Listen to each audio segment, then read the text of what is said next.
students. I am back with a new topic, that is the transport of the food and other substances in the plants for the chapter Life Processes for class 10th.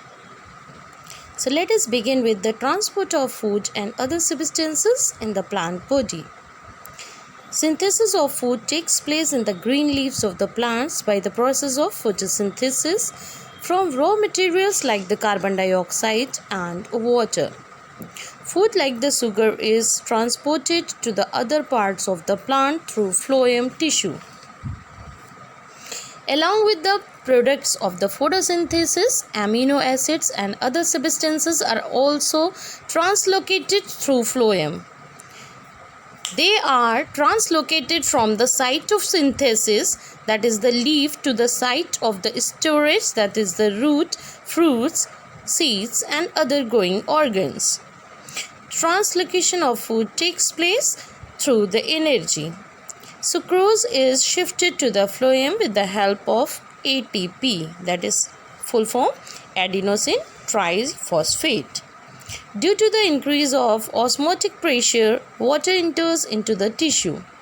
Due to this pressure, material moves from the phloem tissue with lesser pressure. Due to this difference in the pressure in the spring season, sugar is stored in the stem or the roots is transferred to the buds. Now the structure of phloem.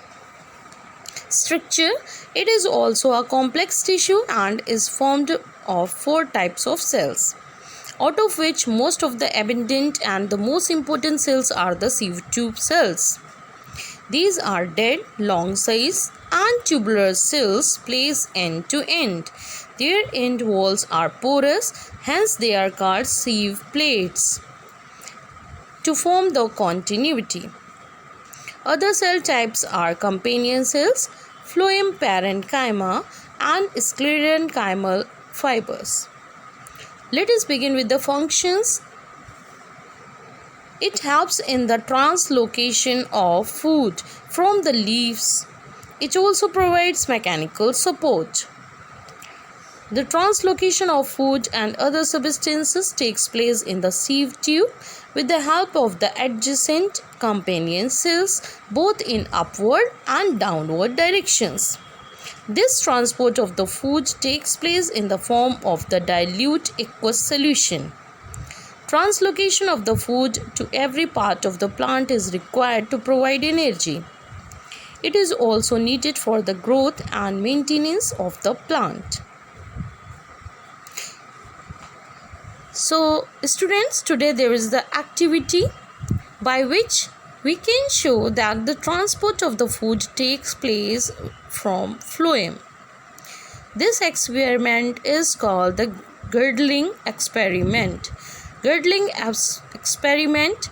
In this, the stem is done from the potted plant.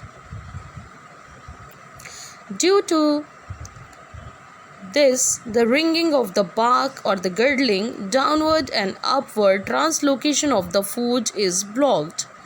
Swelling appears below the leaves in the stem above the girdled area.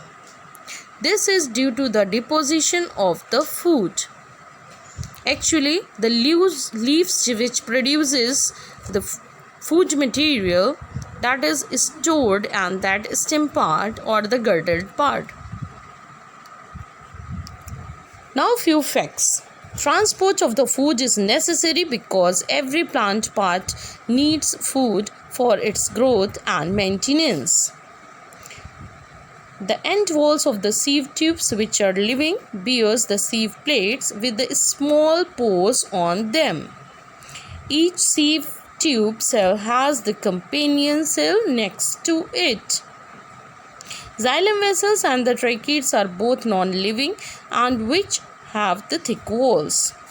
Xylem vessels do not contain the cytoplasm and nuclei.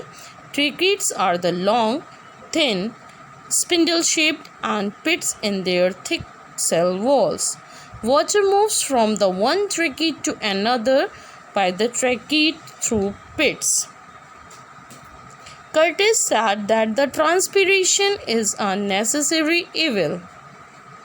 In the next video, we will discuss about the transportation in animals. So stay tuned.